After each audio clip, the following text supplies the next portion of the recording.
Today we're out at Ziggler Caterpillar, their headquarters in Shakopee, Minnesota, and we're gonna be taking you through what it looks like to grow a home service business in today's day and age. I think I could get back to where I'm at in 3 months. I mean, there's just so much more to business than Facebook ads. I hit a house with a skid. We've hit a fascia board. Like I just signed a 30K. Just the level of professionalism that we saw from day one, I think was really impressive. So The good, the bad, the ugly, and you're gonna see it from the perspective of 3 clients of ours in the trades industry. There's one over there, Andrew from AJS Outdoor Services. Andrew, say hi. We're out here in Shakopee, Minnesota at Ziggler Caterpillar. We have a new partnership with them. It's amazing what they're doing. Andrew from AJS Outdoor Services is pulling a new 304 right out of the fucking shop. We're gonna take this to his job site and demo it today.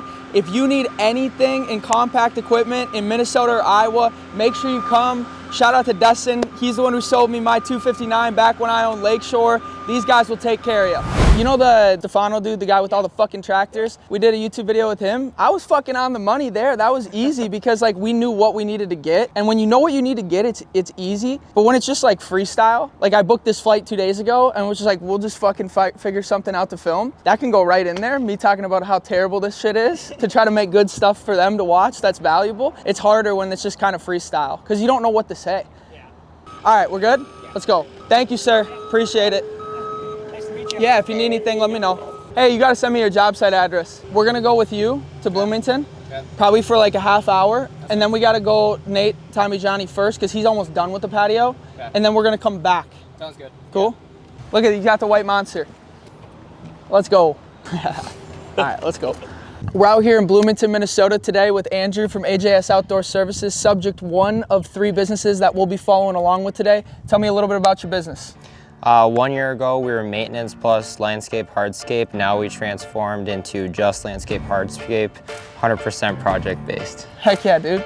As you can see here, Andrew's unloading the 304. We're gonna take that up to the house, and I believe, wait, what are we doing, a wall? You Wall, demoing a retaining wall. Demoing a little retaining wall and some landscaping. You can check that out in a sec.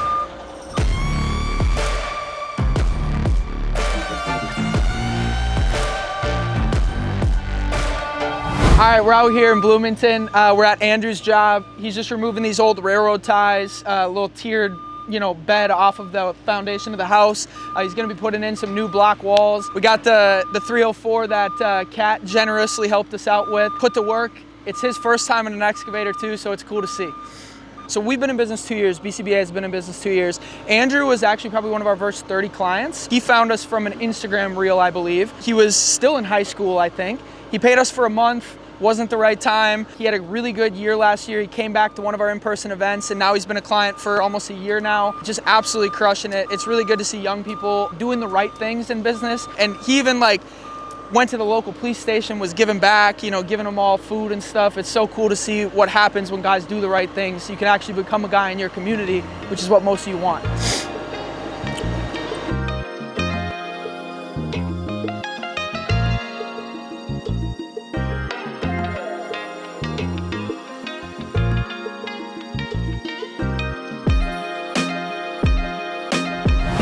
All right, tell me where you started in this business. What is the story? Really, I started 13 years old mowing lawns, literally bought a 4-wheeler off Marketplace and a little trailer with a little push mower driving around the neighborhood, and I would even track over a couple streets just to How many accounts did you have with the 4-wheeler? Maybe 20. How much money were you making a year? Not a lot of money, maybe first actual year we did 100 grand. That's really good though. Yeah. At that age, basically? Yeah. Okay. How much money did you start with? When you first started and decided that you're gonna, run a business in the trades, how much money did you start with? Nothing. No, Really? I didn't have anything. I bought everything from starting and just reinvested. So you basically started with 0, and where are we at now? Now, last year we did 250K in revenue. We've already done 200 this year, and it's May. What's it, May? Yeah. What do you think you're gonna do this year? Pushing 600, I think. So how old are you? 19. That's crazy. That's crazy growth. It's awesome to see things like that in the industry, people deciding. Can you talk about the decision that you made? I know you were maybe thinking about going to college or paying us. Can you talk about that a little bit?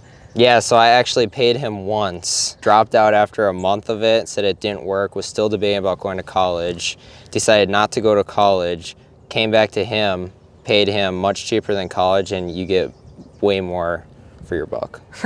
What do you know now that you wish you knew before? Really just how to actually run a business and do what I can do now. Like before I felt busy, so I thought I was making money and I was busy. Now I'm actually making money and I'm picking and choosing jobs that I want. So before you were maybe doing jobs, you were working your ass off if I had to guess. No. But there was not a lot to show for it at the end of the year in the bank account? No. Almost none, right? None. Yeah. Like none. It's very normal. Like almost every contractor that we see, it's literally the same story every time. What would you do differently today if we started you back at zero? And how much quicker do you think you'd get to this level? I think I could get back to where I'm at in 3 months, honestly. And how long did it take you to get to this level before? I would say the ball really got rolling after like 3 years. So, it was. And you think you get back to year 3 in 3 months with what you know now? 100%.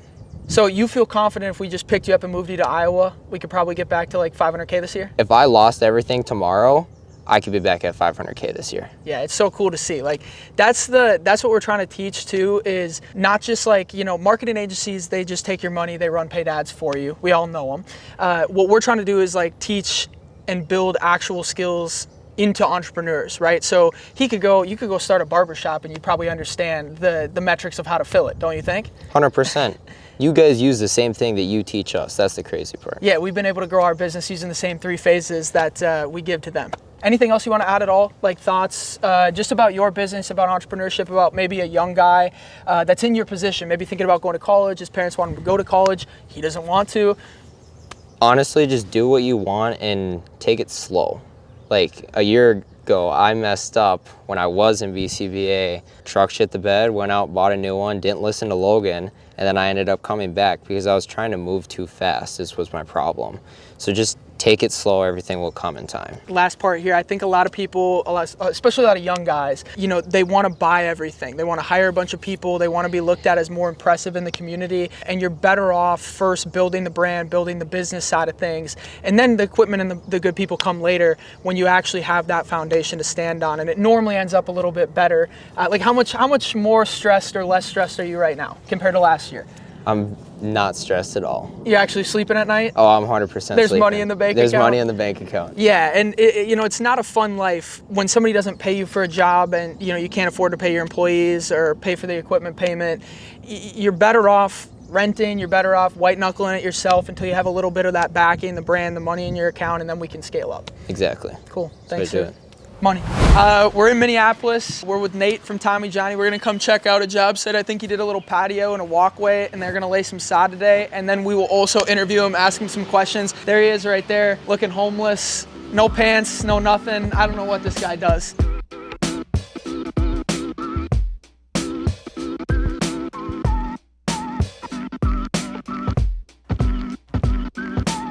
Tell me who you are, where you're at, of what you do.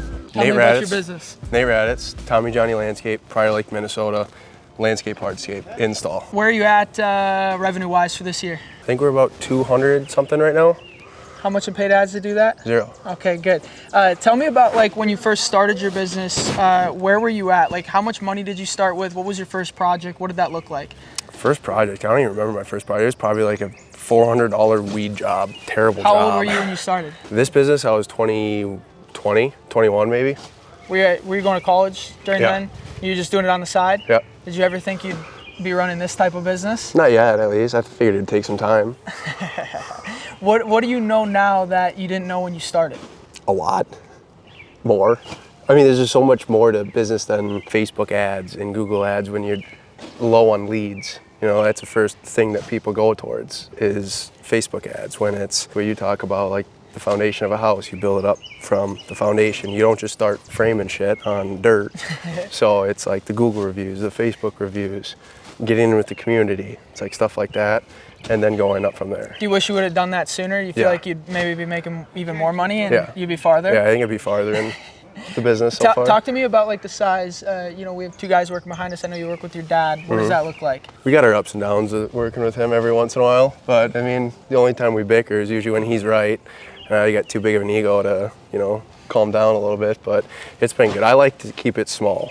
Keep the margins high, small crew. I got my head on everything, so. Like how many trucks, how many trailers, and how many guys total? 2 trucks, 2 trailers, 1 skid steer, 1 excavator, 4 people total, and 3 of them are here right now. And you're still able to crush, right? Yep. So you don't have to have 62 employees. You don't have to have a bunch of overhead you can't afford. Yeah. No, we had 1 truck, 1 trailer for until last November, and we got by just fine. It's the same way I ran my business. Yeah. That's why I love your business. Yeah. That's why it's a good business. Yeah. Yeah. So we interviewed Andrew Yep. From AJS, just about business and being young, being motivated, being in the trades. Like, is there anything else you'd add to that? I would say getting to know people, and I'd say there's a couple things. One is just getting to know like local business owners, you know, like coffee shops, shit like that. I mean, like the Charlie's owner, I'm getting in with him, so that's gonna be huge for me. Being involved in the community is important. Huge. Doing it not for the money, that's a huge thing, because right away I feel like I was more in it for like the money instead of actually like doing what I like to do.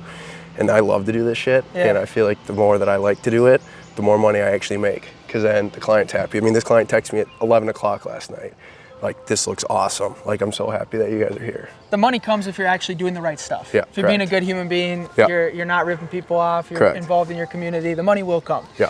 Tell me about what we're doing here so the guys can get to know what this job site is. Okay. Old concrete walkway, we ripped it out. We had old steps, and we had basically a terrible patio here, kind of like half-assed basically. Ripped everything out. There used to be a bunch of bushes here, ripped all that out. Used to be a bunch of crap on the other side, ripped all of it out. Put in a new county material paver patio for him. So we got a double border, brand new step, new walkway down, 2 steps down there as well. Basically everything was kind of crumbling, and now they actually have a place to kind of enjoy. So we got the whole backyard redone, the patio, the walkway, the steps, putting some sod in, right? What does a project like this roughly run? This one was just over $25,000. What do you think allowed you to be able to sell this at $25,000? First of all, I would say connections. I got this from a referral. So my fence guy gave it to me, this job. She didn't go out and get any other bids. I know that for a fact. And I sent her the quote. She called me I probably sent it, you know, like at 8 o'clock with a Loom video. She called me the next day. She's like, hey, like this looks awesome. We went over a couple details, and then she signed it, and now we're here. And she's pumped. She's very happy. Yeah, this is an awesome project. This is what we like to see.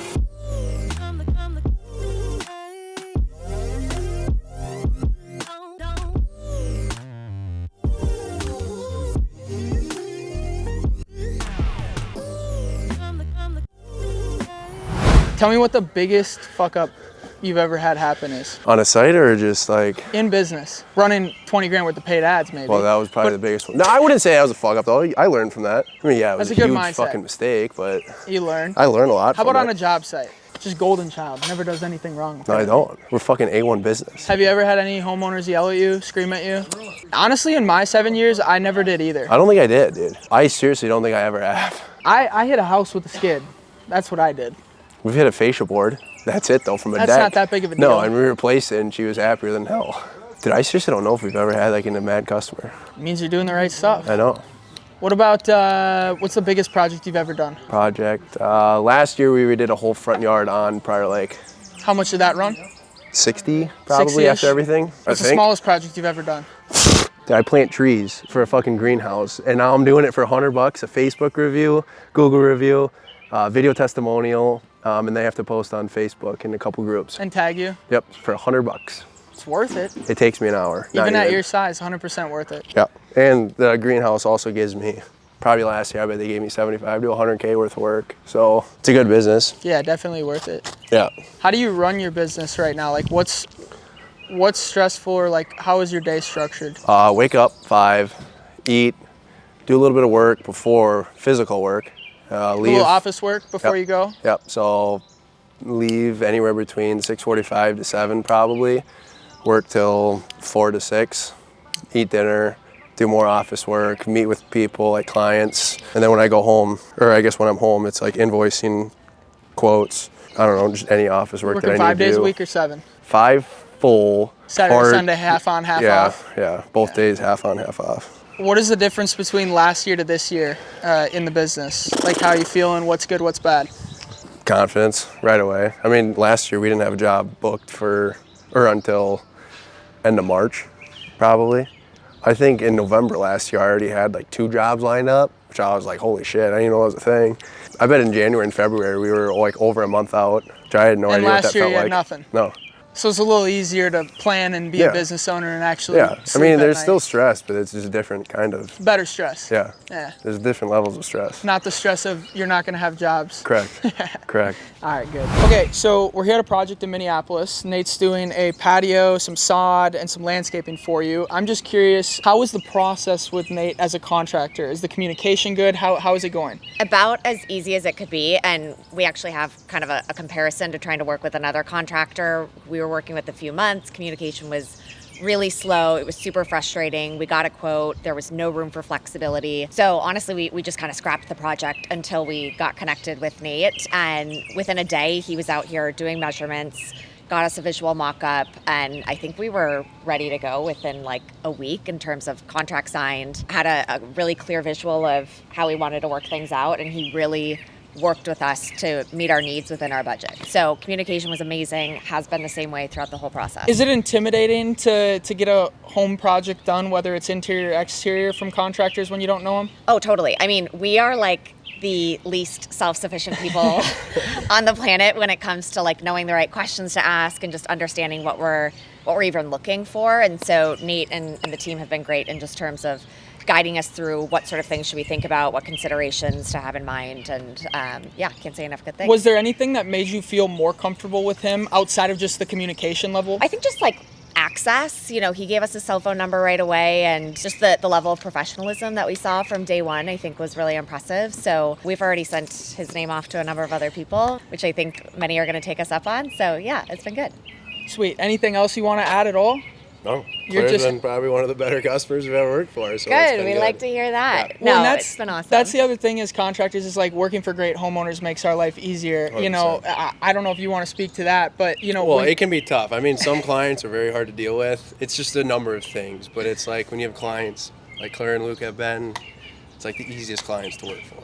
And you also want it to go like that extra level to make things, even if it's not like on the contract, like we're doing this, we're still going to do it. you're not going to nickel and dime them. No. Because you're happy to actually No. do the work because Correct. they're great clients. Correct. 100%. Yeah. Any last thoughts at all? No, I mean, this is our first home. It's the first time we've done a big project like this. So I feel like we kind of got lucky in terms of having a really good experience. And I know that's not always the case. So we'll definitely be using these guys again in the future if we ever need more. Perfect. We just talked to a homeowner that you're working with, and we talked about what the process is like working with one of our contractors or one of you guys that's actually building a good business and is a good entrepreneur. What we're trying to build is real community businesses, right? We're Yep. not trying to give all the money back to Facebook, to Google, to the agencies. So talk about the coffee shop thing that you're doing.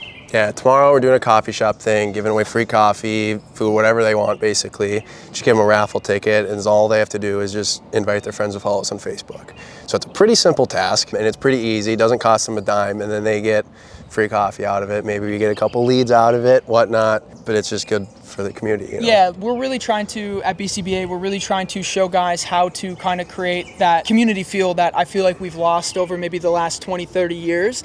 Instead of just going straight to the agencies or to online advertising companies, we want you guys to make money. Like, it's no secret, right? Yeah. We need you to be profitable, but we want you to put some of that money back into the community and create fun events, experiences, give back to, the local police department, teachers, things like that. It's just a much better level of business, I would say. What do you think? I would 100% agree. I think Facebook ads, and personally, at least where I am, they're a complete scam. I get that they probably do work at a certain point in the business, but for 98% of contractors, no one should be using like Facebook ads and Google ads. They should be probably doing what you're kind of preaching.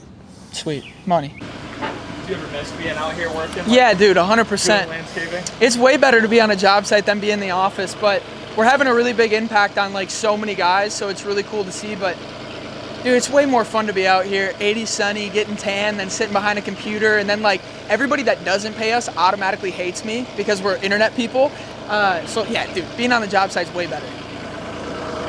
You're telling me we made you enough money that you're willing to put our logo on your shit? Yeah, dude. So we're not internet idiots. No. Okay, good. We're back out here in Bloomington. We just visited Nate from Tommy Johnny. Andrew's digging out the wall to be able to base the new walls in. He's doing some block little terrace retaining walls. We're gonna do a little more interview with him, and then we're gonna go visit JJ from Walker Outdoor Solutions later today. Tell me a little bit about the project you're doing at this house. For this house, we're actually doing a whole new yard, new retaining walls, and brand new landscape, kind of a full update for them. What does something like that run roughly? This one is in the mid-20s. What do you think you would have had to sell this for last year? Probably would have sold this for maybe 10. And how much of a difference does it make when you're actually charging the right price? Honestly, you just feel better. And you know at the end of the day, if something goes wrong, you're covered. And you can also cover the homeowner then too, that right? too, You don't have to yep. go back and ask for more money and then they hate you and you're not a good contractor. How many employees do you have? Right now, it's literally just me with a part-time guy. So you can do 500 to 600 with just you and a part-time guy. I highlighted this with Nate as well from Tommy Johnny. You know, you don't have to be a 16 guy, 17 truck operation. How much do you think you'll take home on that 600 this year? I think we'll probably take home like 300. I don't know about you, but I'd rather own a business that does 600 and takes home, let's just say conservatively 200. I'd rather be that business than the guy that's doing $1 million and looks cool from the outside, but has no money in his bank account, is stressed and doesn't sleep. I mean, how well do you sleep? I sleep really good at night. What time are you off the job site every day? 5 o'clock. 5 o'clock off the job site every day and no headache. It's not a bad life. This morning we were at Ziggler, Cat, and they're an amazing partner and they back us and back our guys. What do you think about this piece of equipment? I love it. Best excavator I think I've ever ran. And what I would also say is, you told me you were hand digging one of these out last year. What is the difference in efficiency of you being able to do this? It's a lot faster. I'd probably be still ripping out the railroad ties. and now you're ready for 3/4 to base the walls in damn near, right? Pretty much. So sometimes these things can pay for themselves, but he's doing it the smart way. And you know, this is what we recommend to everybody. We prefer you do rent first until you have the brand, have the money, that you don't get yourself into trouble with too many overhead payments for equipment that isn't on job sites. But when you are ready, go find Dustin at Ziggler Cat if you're in Minnesota or Iowa. Yeah, I mean, Ziggler, we're just talking about Ziggler and Caterpillar, how supportive they've been already for BCBA and all of our clients. They gave a bunch of money to our Friday night welcome party at our summit that we host. We'll be hosting another one this spring. There was 250 guys at the last one. It was crazy. And now they're really doing a lot of stuff to help us and help our guys, like getting that 304 for Andrew when he kind of needed it in a pinch. I believe Dustin and them shipped it up from Iowa, I think, which is just super nice to have, you know, a big dealership like that supporting little guys, which is really cool to see. Tell me who you are, where you're out of, and you're not a client, just for everybody to know as well. Chris Alverson, West Metro Lawn and Snow. We're out of Maple Grove. We work in the northwest corner of the metro. What does the operation look like? Like how many guys? What size of business? We vary throughout the year between 6 to 10 people, whether it's snow or turf health. We primarily work in turf health, with 80% of our business being fertilizer, weed control. Sweet. And Daniel, you told me that you reached out to him a couple of times. Tell me what that process was like and why you did that. Yeah, I emailed him a couple of times. He got back to me, reached out and said he'd love to have coffee with me. Yeah. So we met up, had coffee, and it was awesome. And honestly, before I was a little skeptical that Chris here was my #1 competition in town. Turns out he's not, and we hardly even cross paths, maybe a little bit in the winter. That's about it. It's been a killer referral network, I'd say. Yeah, that's why you reached out, right? Yeah. You should maybe work together with other entrepreneurs in your community. Yeah, oh, absolutely. Why were you willing to reach back out to him? We spend our off season making other relationships with other contractors throughout the entire area, whether it's to build who we sub things to directly or refer. We send over 1,000 referrals, no benefit to us initially. We have 30 people in our referral network that we work with, and some of them grow, some of them don't, but they all benefit from us initially. The goal is reciprocation and growth, but we don't push that as a necessity. We only hope and root for it and nurture it. Yeah. So when Daniel asked to meet me, it was evident. Where you live in Corcoran. I live in Corcoran. Let's get together. Coffee's easy, and it grew from there. And as he said, I never had that thought or fear. I just thought we were trying to connect on those things because I knew I wasn't in his market. Yeah. I already knew. We share some things we can do, but we don't. Our primary money comes nowhere near each other. And there's like so much work out there, honestly, it doesn't even matter if you are in the same trade. Like, you can still help each other out. Like that. Absolutely. That's the better way to do it. Obviously, Yes. if you're a good Yeah. human being. Yeah. If you're not a good Correct. human being, I'm not going to associate myself with you. That's not good. But yeah, I mean, you should always be talking to people. One other question I have for you too, because he reached out to you. Yeah. I mean, are you more likely to you busy guy, right? Myself included. Yeah, Everybody yeah, is. yeah. Are you more likely to reach back out to him, have coffee if he has a business and a brand, or are you more likely if he's just you have no idea how to find him online? Business and brand is very important because who we're referring people to, we vet them in the first place, and then we need them to have follow through and processes on their own end. and for who we're referring them to be able to vet on their own, whether it's Google reviews, quality website and presence, maybe they've heard of them, maybe they have Facebook followers, whatever it is. Having that is significantly important for who we work with regularly. Yeah, and that'll increase the throughput of you reaching out. Correct. Like people actually take those calls, take those emails. Yeah, oh, absolutely. Cool, money. Hello. Hi. You paid this guy money? Unfortunately, yeah. Why were you willing to pay him? He's a fast talker. He's a fast talker. That's it? Yeah, That's his best quality. yeah. Seems like he Sweet. knows something. Yeah, exactly. My reviews didn't have anything to do with it. No. He just looked pretty. Well, I don't know about that. I've got this potential client, and her and her husband are like big worriers. Yeah. Like they were telling me how they're worried about like the deck project, like their dog's scratching it up, and like all these things. And I was talking with a buddy last night, and he's like, "Yeah, some of your best projects are the ones you actually lose." And I don't know if that's kind of one of those situations. I've sent them articles. I've shown them all the different products, all these different things to basically make them feel comfortable of what we're installing. And they're still not. And they're still like, they told me after we met and I did my proposal, they actually gave me like a preliminary check so that I wouldn't have to drive another 45 minutes to go pick it up if they signed with me. But yeah, and then they said like that night that they didn't sleep at all. Like they were so worried, and they called me the next day to like tell me about it. You asked my opinion on that? Yeah. Like, do I even take that client if they say yes? I think it depends on where you're at in your business. So for me, there's two things that I can give personal examples from. Number one, when I was first starting, we would work for somebody like that all day because we need the money, we need the the portfolio pieces. And it's like a $60K project. Yeah, it's important, right? Yeah. Like when you're in the beginning of your journey, sometimes you have to take those, right? And obviously you got to be very careful. Make sure you have your contracts in place so you don't get screwed, because I've heard of that as well. Yeah. But then I'll give you a personal example from the last year I was in business. We walked away from, and I know you guys have heard this, we walked away from an $80,000 paver driveway. The roofer guy. Yeah, because he was being like that, exactly like that, and just kind of giving us a lot of red flags. So we actually sent him a recommendation of two companies that we knew would be more expensive than us. And he came back to us and wanted us to do it. And I said, sorry, we are out the rest of the summer now.